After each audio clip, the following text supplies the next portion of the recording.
não tem Ninguém treta. pode te acusar, Ninguém pode falar, eu tenho a liberdade, sou eu. tenho a minha licença poética ali, eu uso essa ferramenta que a literatura oferece, que a legislação me oferece, e eu pude avançar mais. Tem mais verdade do que ficção. A sinopse do livro. O livro relata... E é o seu livro mais vendido? O Filho do Fogo ainda continua o carro-chefe. Ele foi lançado em 99, em fevereiro de 99. Nossa, na virada do... na virada do milênio. E assim, foi um passo de fé que eu dei, porque eu escrevi o livro, né, me casei e tudo, e Deus colocou muito, muito forte colocar esse relato. Na época, eu achava que a seita ia acabar comigo. Eu falei, vou me matar, mas eu vou deixar um registro. Também, né? Era uma forma de se...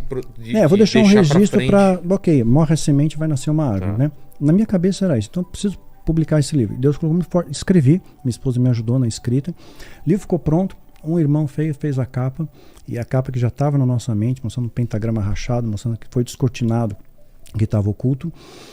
E, claro, não entrei em detalhes, magia, nada disso. É efêmero, não vai te levar a nada a lugar algum. Mas eu montei esse quebra-cabeça, como é que se monta esse cenário, como é que essa organização global age. E como é que eu fui aliciado e tudo mais com 17 anos. A sinopse é essa, é a tua vida. É a minha vida, meu a testemunho. A partir de 17 anos? Eu fui aliciado. Porque na minha cabeça, eu já ia em biblioteca, tudo, pessoal, ocultismo.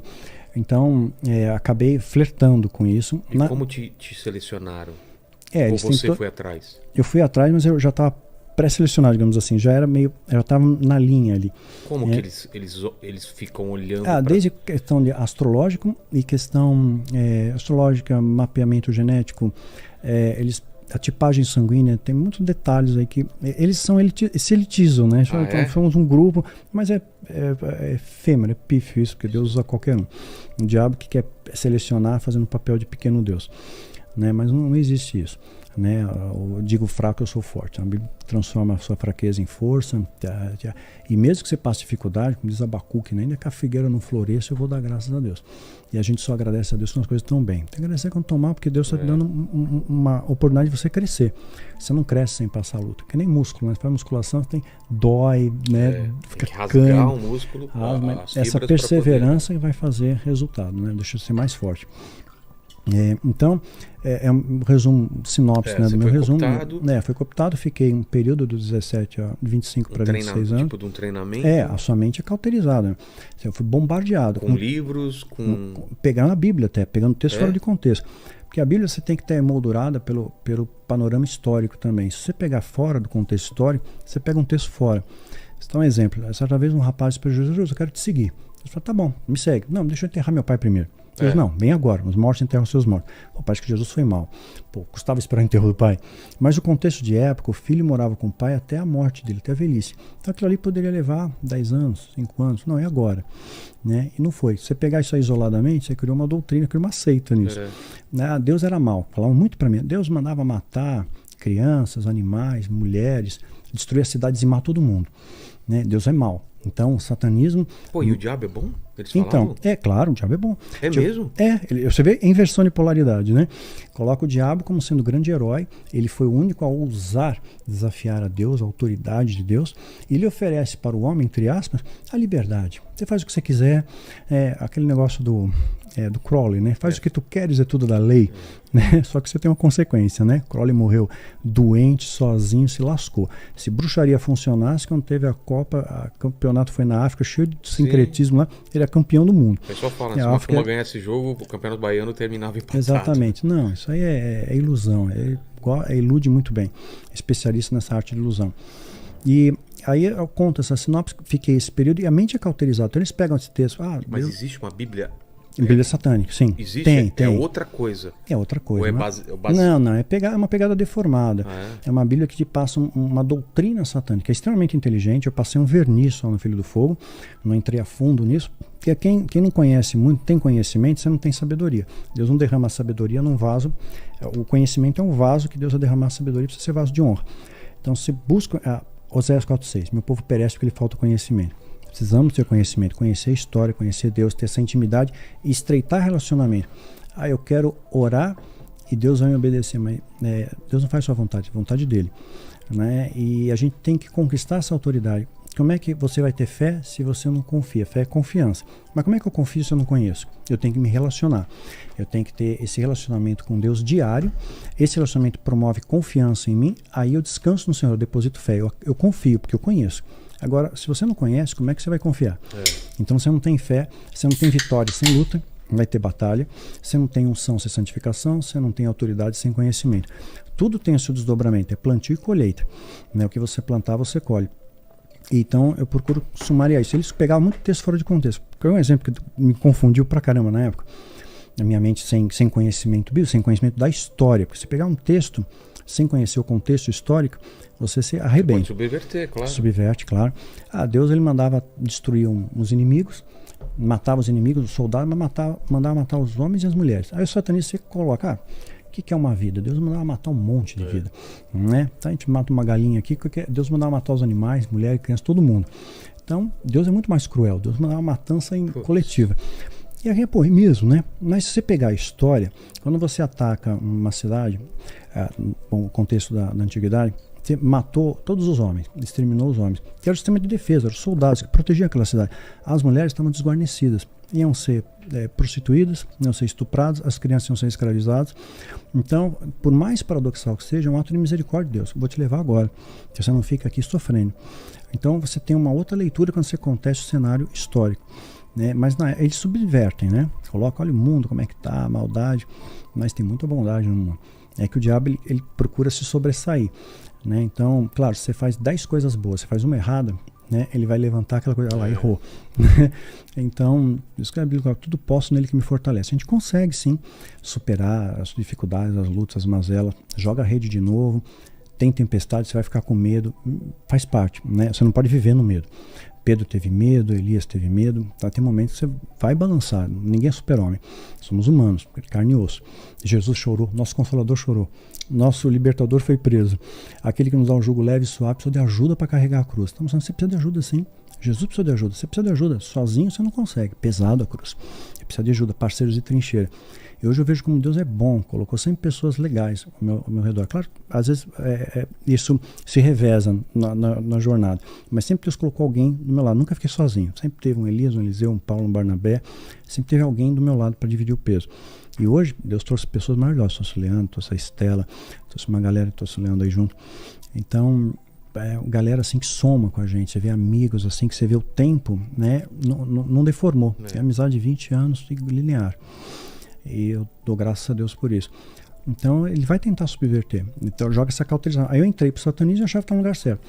Aí a sua mente fica preparada. E eles mexem muito com a sua vaidade. De novo a vaidade. Mas tem droga, tem alguma outra coisa junto? Tem alucinógeno no meio das poções, tem.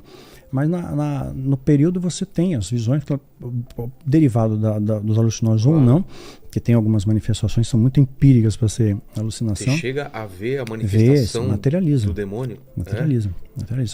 Frio, né? Os anjos não se materializavam, comeram com Ló, materializavam fisicamente, comeram. As entidades podem se materializar, mas não na rua, né? Como Deus fez os anjos materializar, mas em ambientes ritualísticos, muito pontuais, porque quando Salomão se inclina a Astarote, 2 Reis capítulo 10, versículo 14, Salomão diz que se inclina a Astarote. Um pouco antes, no capítulo 11, ele se inclina. No capítulo 10, diz que ele recebia todo ano 666 talentos de ouro. 666. Pô, extração de ouro é um mineral, é sazonal, não é linear. Lá em Apocalipse, a gente vai ter Apocalipse 13:18, número da besta, 666. A gente só vai entender esse número lá. Então, para o satanismo, eles deformam. Claro, tá vendo só? Nós derrubamos Salomão, o cara mais sábio do planeta, rico, filho de um homem segundo o coração dele. Ele caiu, qualquer um a gente derruba. Então aquilo dá um empoderamento. Puxa vida, né? Estou numa seita muito poderosa. Derrubamos Salomão. Só que Salomão se ergueu, escreveu Eclesiastes, se restaurou, se aproximou de Deus. Essa parte eles não contam. Sublimam isso. E eles colocam, Salomão trouxe uma herança para nós. Então, quando Salomão supostamente estava desviado, ele aprendeu bruxaria, magia, queria manipular as entidades, os demônios. Então ele escreveu livros, Clavícula Maior, Clavícula Menor, Chave de Salomão. Mas o que você encontra hoje em livraria é plágio, não é o verdadeiro. Os originais, não é de verdade. Os originais estão hermeticamente fechados na seita secreta. Seita secreta é discreta. Tem gente que recebe e-mail do satanismo, ou Illuminati, vem a ser Illuminati, e aí o bobo paga $100 para fazer parte do clube, recebe uma carteirinha e faz o pacto virtual ainda. Não é assim. Não. Isso é gente oportunista. Quer dizer, como tem o mal cristão, tem o pseudo-diabão também, o satanista fake. Entendi. Que querem só tirar. Então, ele vai te abordar. Abordagem física. Então, eles fizeram todo o mapeamento e me abordaram no momento que eu estava bem mais frágil, né? Momento de transição, né? Família, tudo. Aquela época de 17 anos, meio rebelde. Tendo encontrar uma explicação, um sentido para a vida. E pensa, te escolhe para fazer parte de uma seita. Eu tinha uma aparência diferente, cabelo comprido, roqueiro, metaleiro. E todo mundo, eu entrei na igreja uma vez, formou uma clareira na minha volta, todo mundo ficou meio assim, com receio. Passou, olhe para o seu irmão, onde é que ele é amado. Eu de longe, você é amado, sente-se amado. Não me senti amado.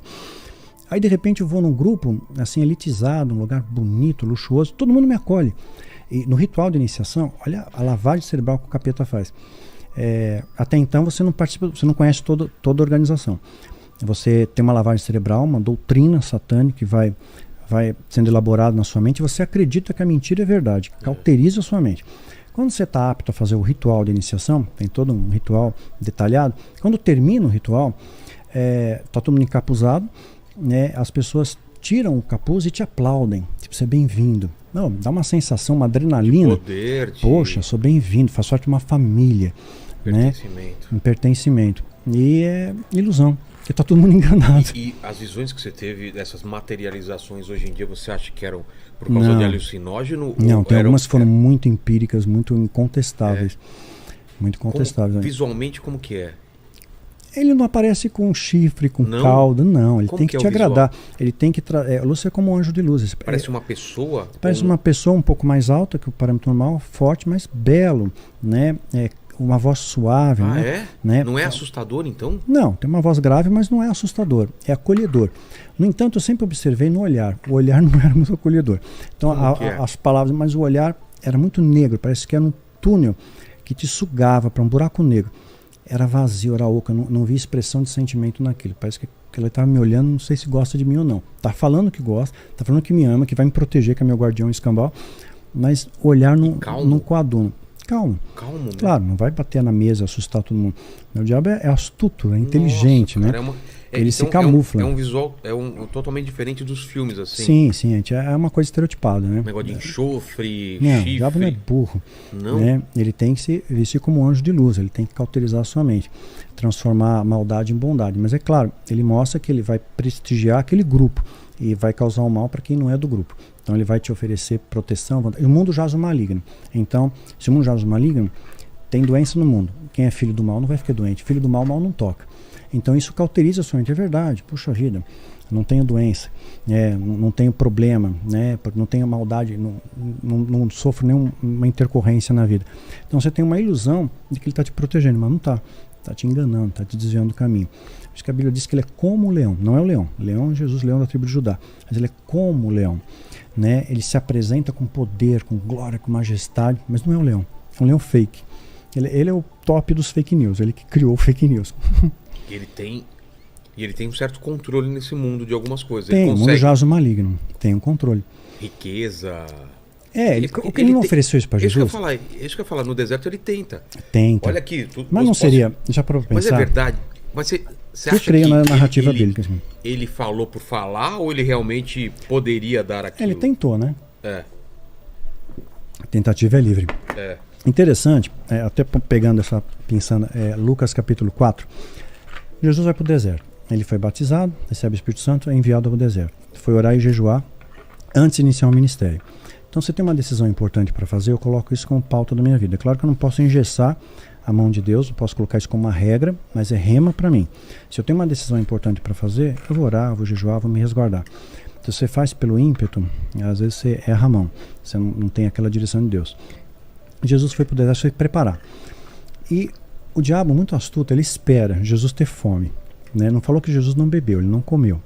Então, sem água é zica, tá? Não vai tentar fazer jejum de 40 dias, você vai se lascar. Ele não vai tentar Jesus logo no começo, ele vai esperar. Não, ele esperou, pacientemente ele esperou. Né? O leão, quando observa a presa, ele vai olhar quem está doente, quem está mais frágil, vai caçar aquele. E ele vê, Jesus teve fome aí. faz a pedra virar pão, ó, tá com fome? É. Não vou fazer. Não é o filho de Deus? Exatamente. Aí não, tá escrito. É como o diabo aprende, natureza psicomotora, ele aprende com o tempo.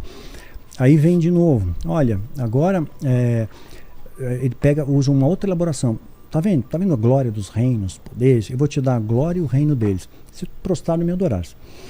Agora interessante, isso aí não ia seduzir Jesus. Jesus veio do céu, da Jerusalém celestial. O que esses tesouros temporais, efêmeros, passageiros iam tentar? Não foi uma tentação, mas tentou, porque estava nesse mundo como carne. Então ele testou se realmente Deus estava ali na presença de Cristo ou se tinha a humanidade era mais presente. E ele tentou aquilo ali para ver a linha que ele tinha, a fronteira. Mas isso traz ensinamento para nós.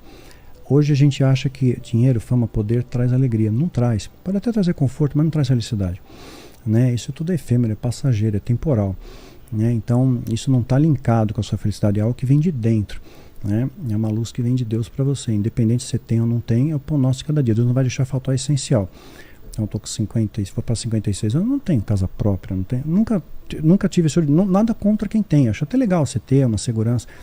Para mim, até o presente momento, não era uma coisa que me envolvia. Hoje eu já penso, puxa, né, vou ter um filho, tal, melhor. Porque se cada lugar, de repente está aqui, amanhã está lá. Então eu preciso de uma âncora, num porto seguro. Hoje eu já estou fazendo uma releitura disso, colocando aos pés da cruz. Mas tentou. Então a gente não pode colocar. Judas vendeu Jesus por moedas, né? A gente tem que negociar Deus. Você dá tanto para ganhar tanto. Deus não faz barganha com você. Não existe comprar porcaria ungida. Tem que buscar a sua santidade. Tem que ter um relacionamento com Deus. Não tem um objeto mágico, porque isso é a magia cristã, né? Deformada, contaminada. Então ele contamina. Então ele não é interessante para o diabo, por exemplo, que você acredite na mentira. Se duvidar da verdade, ele já ganhou.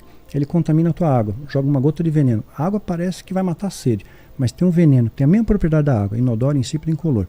Você toma, tem ilusão, matei a sede, mas está contaminado. Aquilo vai te envenenar, vai te fazer mal e vai ter um desdobramento negativo na sua vida. Então, aí ele vem de novo, na outra tentação. Né? E o que Jesus fala? O diabo, olha, estou colocando aqui você no alto, se atira. Está escrito. Jesus falou, está escrito, está escrito. Ele aprendeu. Olha, está escrito, pegou a própria palavra. Está escrito. Você pode se atirar aqui que os anjos deram ordem para te guardar. Se atira. E Jesus, não pode tentar a Deus. Então, ele sabe o que está escrito. Ele deforma isso. Ele muda. E se a gente olhar, resgatando até uma coisa que a gente começou a falar, no horizonte histórico, quando Jesus vem e estabelece as bases, né, do amor, os pilares, os apóstolos começam a externar isso para o mundo, Paulo, ele prega aos gentios. Quer dizer, Deus não selecionou, você é romano, você é judeu, sabe?